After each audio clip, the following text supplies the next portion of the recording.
दोस्तों, आज हम लोग डिजाइन एक्ट 2000 के डेफिनेशन क्लॉज पर चर्चा करेंगे, जिसमें मेनली 4 टर्म्स के बारे में चर्चा किया जाएगा। First that is section 2A, second section 2C, third section 2D and fourth section 2G। Section 2 में आर्टिकल के बारे में दिया हुआ है, सेक्शन 2C में कॉपीराइट के बारे में, सेक्शन 2D में डिजाइन होता क्या है इसके बारे में बताया गया है, जबकि सेक्शन 2G में ओरिजिनल किसे कहते हैं उसके बारे में बताया गया है। But before going to definition clause, पहले हम लोग डिजाइन एक्ट के बारे में कुछ बेसिक जानकारी प्राप्त करेंगे। सबसे पहली बात यह है कि डिजाइन की जरूरत क्यों है। तो आपको मालूम होगा किसी प्रोडक्ट के ऊपर जब भी कोई डिजाइन अगर मार्क किया जाता है तो वो पर्टिकुलर प्रोडक्ट देखने में विजुअली अट्रैक्टिव लगता है, जिसकी वजह से उसकी मार्केटेबिलिटी इनहेंस हो जाती है। और एक डिजाइन के लिए नेसेसरी कंडीशन है कि इट शुड अपील टू आई, जो आपको देखने में खूबसूरत लगे तभी वो डिजाइन होगा। और इस डिजाइन में 2 चीजें शामिल होती है, ornamental aspect and aesthetic aspect, जबकि डिजाइन में कभी भी फंक्शनल एस्पेक्ट और टेक्निकल एस्पेक्ट शामिल नहीं किया जाता है। ऑर्नामेंटल एस्पेक्ट होता क्या है?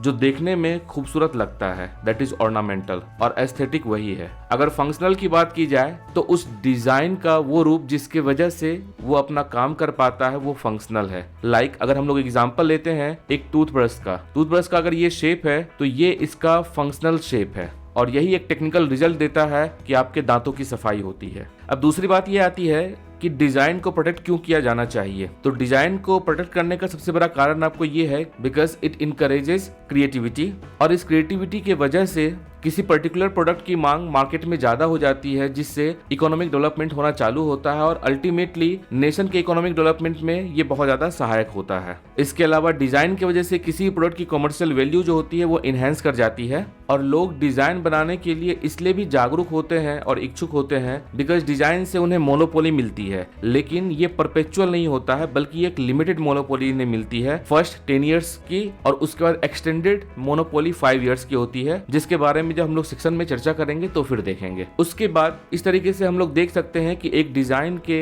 माध्यम से किसी भी इंडस्ट्री में इनोवेशन को फ्यूल तो मिलता ही है, जिससे इंडस्ट्रियल ग्रोथ होता है। तो डिजाइन को प्रोटेक्ट करना इसलिए जरूरी है। अब इसके बाद हम लोग आते हैं कि what is the historical background of design. Design चालू हुआ कैसे? तो इसकी दास्तान चालू होती है इंडस्ट्रियल रिवॉल्यूशन से। जब इंडस्ट्रियल रिवॉल्यूशन होना चालू हुआ था, खास करके आपको यूरोपियन मार्केट में, तो बहुत सारे व्यापारी सामने आने लगे और ये लोग अपना माल जो है बेचना चालू कर दिए। अब सबसे बड़ी बात यह है कि अपने पर्टिकुलर गुड्स को स्पेसिफाई करने के लिए ये किसी डिजाइन का यूज करना चालू इन्होंने किया, ताकि कोई पर्टिकुलर गुड इनका ही है ये पता चल सके, और इस तरीके से डिजाइन चालू हुआ। बट इसके बाद क्या हुआ कि जब एक पर्टिकुलर डिजाइन जब किसी गुड के ऊपर होता था, उसकी वैल्यू मार्केट में ज्यादा होती थी, तो लोग उस डिजाइन की कॉपी करना चालू किए, और इस चीज को देख करके डिजाइन एक्ट लाया गया। ये चालू होता है सबसे पहले 1872 में, जिसका नाम रहता है patterns and design protection act. इस एक्ट के तहत किसी भी इन्वेंटेड डिजाइन के मार्केटिंग, सेलिंग और यूज करने के लिए अलाउ किया गया था। देन आफ्टर 16 इयर्स 1888 में जब देखा गया कि इस पेरेंटल एक्ट में कुछ कमी है, तो उसमें अमेंडमेंट किया गया। तो उस अमेंडमेंट को और बाकी कंसोलिडेशन के बेसिस पर सेकंड एक्ट पारित किया गया, that was invention and design act. इसके बाद 1907 में इसी एक्ट को चेंज करके बनाया गया the British patent and design act, जो कि 1911 में इंडिया में the Indian patent and design act के रूप में चेंज हो जाता है। आप देख सकते हैं पहले केवल British patent and design act था, जो बाद में Indian patent and design act हो जाता है, और ये कंटिन्यू चलता रहता है 1970 तक। देन 1970 में ये दिखता है कि यहाँ पेटेंट और डिजाइन दोनों मिला हुआ है, इन दोनों को अलग किया जाए, और इस वजह से 1970 में इंडियन पेटेंट एक्ट बन करके आता है, और 2000 में द डिजाइन एक्ट बन करके आता है, जो इफेक्टिव होता है 11 मई 2001 से। ये था इसका हिस्टोरिकल बैकग्राउंड कि किस प्रकार से डिजाइन एक्ट इंडिया में फॉर्मुलेट किया जाता है और कैसे डिजाइन एक्ट बनकर के आता है, जो आज हमारे सामने है। अब इसके बारे में हम लोग चर्चा करेंगे इसके डेफिनेशन क्लॉज पे। तो सबसे पहले हम लोग देखेंगे section 2A, that is article. Article होता क्या है? इसका मतलब आपको होता है कोई भी मैन्युफैक्चर प्रोडक्ट या कोई भी सब्सटेंस जो आर्टिफिशियल फॉर्म में हो सकता है, या पार्शियली आर्टिफिशियल हो, या पार्टली नेचुरल फॉर्म में होता है। एंड सबसे बड़ी बात है, इसका कोई भी part is capable of being made and sold, जिसे बनाया जा सकता है और बेचा जा सकता है सेपरेटली, वो आर्टिकल कहलाता है। तो आर्टिकल होने के लिए सबसे पहला कंडीशन आपका ये है कि वो आपका मैन्युफैक्चर प्रोडक्ट आपका होगा। सेकेंड थिंग, वो कभी भी सिर्फ नेचुरल नहीं हो सकता है। अब हम लोग देखते हैं डेफिनेशन क्लॉज में डेफिनेशन क्या कहता है। यहाँ 2A कहता है article means any article of manufacture and any substance artificial or partially artificial and partially natural and includes any part of an article capable of being made and sold separately. जो आपको बताया गया वही चीजें हैं। Second definition आता है section 2D and this is definition of design. तो सबसे बड़ी बात क्या है कि सेक्शन 2D को हम लोग दो पार्ट में बांटते हैं। फर्स्ट पार्ट आपको कहता है कि व्हाट इज डिजाइन और सेकंड पार्ट कहता है what does not includes design.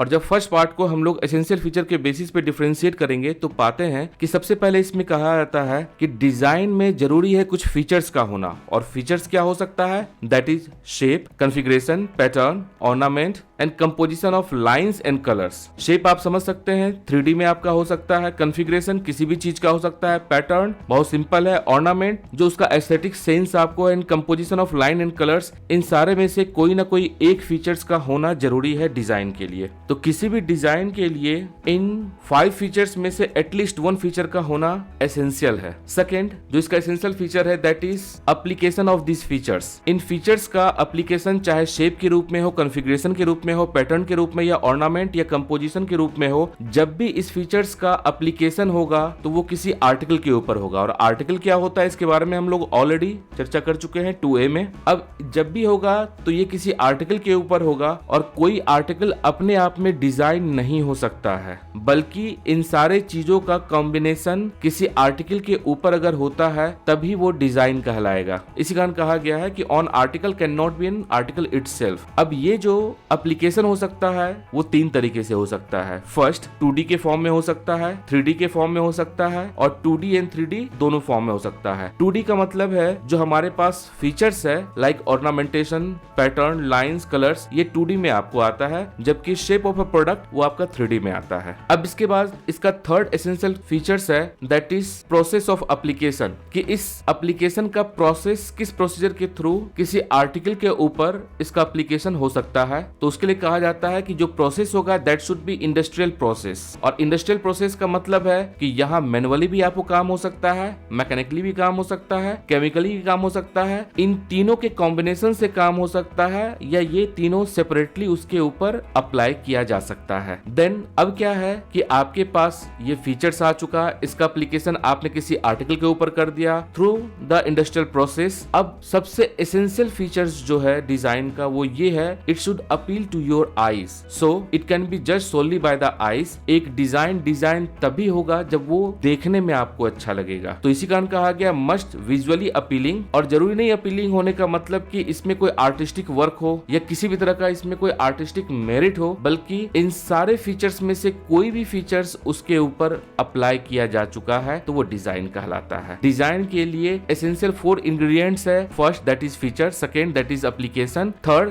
That is process and fourth it should solely जज by the eye, that is the test of the design. अब इसके बाद हम लोग आते हैं कि what are the features which can not be considered as design, which does not includes design. First thing, कोई भी मोड या प्रिंसिपल ऑफ कंस्ट्रक्शन जो होगा वो डिजाइन नहीं कहलाएगा। अब ये जानते हैं कि मोड्स होता क्या है। लाइक सपोज कहीं कोई अगर ड्रेस बन रहा है, आप किसी टेलर के पास जाते हैं ड्रेस बनवाने के लिए, तो जो ड्रेस मेकिंग प्रोसेस जो है वो कहलाता है principle of construction. Second, anything in substance or mere mechanical device. Mechanical device क्या होता है हम लोग ऑलरेडी पहले चर्चा कर चुके हैं, like shape of a toothbrush. Third, कोई भी ऐसा चीज जो किसी अदर इंस्टीट्यूट से कवर किया जा रहा है वो डिजाइन एक्ट के तहत कवर नहीं किया जाएगा। लाइक कोई भी ट्रेडमार्क जो कि ट्रेडमार्क एंड मर्केंडाइज एक्ट 1958 के तहत कवर किया जा रहा है वो डिजाइन के अंदर प्रोटेक्ट नहीं किया जाएगा। सेकंड, कोई भी प्रॉपर्टी मार्क। प्रॉपर्टी मार्क का मतलब हुआ जब आप कोई भी अपना घर बनाते हैं तो उसका एक मैप तैयार करते हैं, so the mapping is known as property mark. तो ये आपका कवर होता है आईपीसी के सेक्शन 479 में, इस वजह से डिजाइन में कवर नहीं किया जाता है। Then third is artistic work जो कि कॉपीराइट के तहत प्रोटेक्टेड किया जा रहा है, वो डिजाइन में नहीं आएगा। और सबसे बड़ी बात क्या है कि डिजाइन और कॉपीराइट दोनों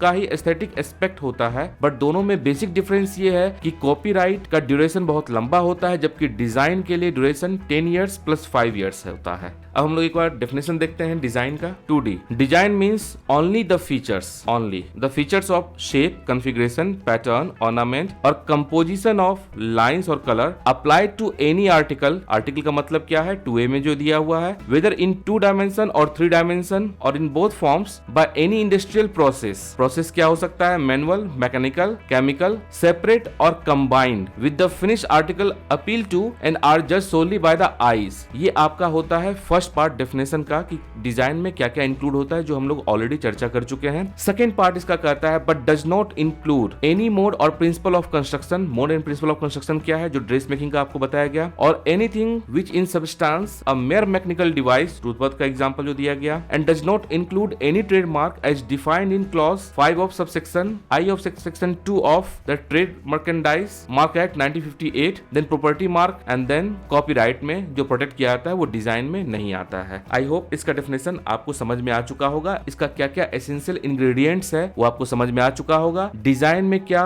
इंक्लूड्स होता है और क्या इंक्लूड्स नहीं किया जाता है ये आपको समझ में आ चुका होगा। Now the next definition is 2C copyright. अब सबसे बड़ी बात ये है कि डिजाइन एक्ट में कॉपीराइट को क्यों डिफाइन किया गया है, बिकॉज कोई भी डिजाइन कॉपीराइट एक्ट के तहत ही प्रोटेक्ट होता है। इसी कारण लिखा हुआ है कि exclusive right to apply a design, और वो भी किसी भी रजिस्टर्ड डिजाइन के ऊपर ही अप्लाई होता है। जो रजिस्टर्ड डिजाइन नहीं है उसके ऊपर कॉपीराइट अप्लाई नहीं होता है। और रजिस्टर्ड डिजाइन किस चीज के लिए, any article in any class. Article जो है वो आपका 2 क्लासेस में हो सकता है, क्लास ए और क्लास बी। जब हम लोग आगे के सेक्शन पढ़ेंगे तो उसमें पता चलेगा कि क्लास ए क्या होता है और क्लास बी क्या होता है। एक बार हम लोग डेफिनेशन देखते हैं इसका। 2C, it says copyright means the exclusive right to apply design to any article in any class in which the design is registered. ठीक है। Now the next definition is under section 2G original. Original होता क्या है, original का 2 मतलब होता है। First thing it is originating from a author, and second thing जो ओरिजिनल का मतलब होता है वो ये होता है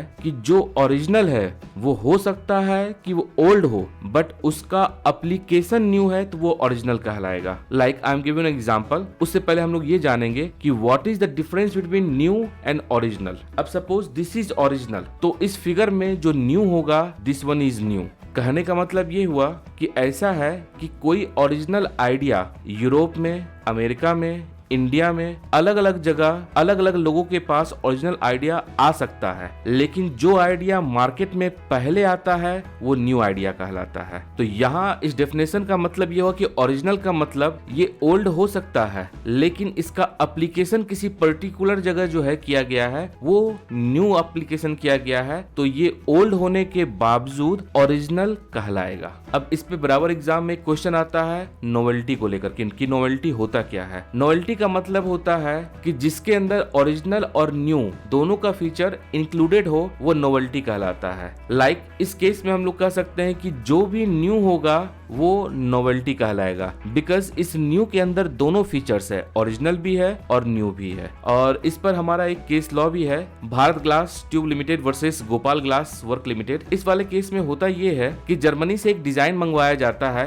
ए के द्वारा और उस डिजाइन से वो ग्लास बनाना चालू करता है, that is in diamond shape. Market में डिमांड काफी हो जाती है, इस चीज को देख करके बी भी इस डिजाइन की कॉपी करता है और बाद में जब ए इन्फ्रिंजमेंट के लिए केस फाइल करता है तो वहां पर ये इस बात को रखता है कि ये डिजाइन तो ऑलरेडी मार्केट में पहले से था ही। जब ऑलरेडी ये पहले से था तो ये ओरिजिनल डिजाइन तो हुआ नहीं। बाद में कोर्ट इस पे डिसाइड ये करती है कि डिजाइन भले ही मार्केट में पहले से था लेकिन उसका एप्लीकेशन फर्स्ट टाइम ए ने किया है तो वो एक्चुअली में ओरिजिनल डिजाइन हो गया। तो ये था आपका ओरिजिनल का इसमें डेफिनेशन। आई होप यहाँ तक आपको ये चारों डेफिनेशन समझ में आ चुका होगा कि what is original, what is design, what is copyright and what is article. I hope इस वीडियो में आपका बेसिक कॉन्सेप्ट क्लियर हो चुका होगा। नेक्स्ट वीडियो में हम लोग देखेंगे सेक्शन 4 एंड ऑनवर्ड्स। तब तक के लिए stay tune with me. See you in the next video. Have a nice time. Thank you.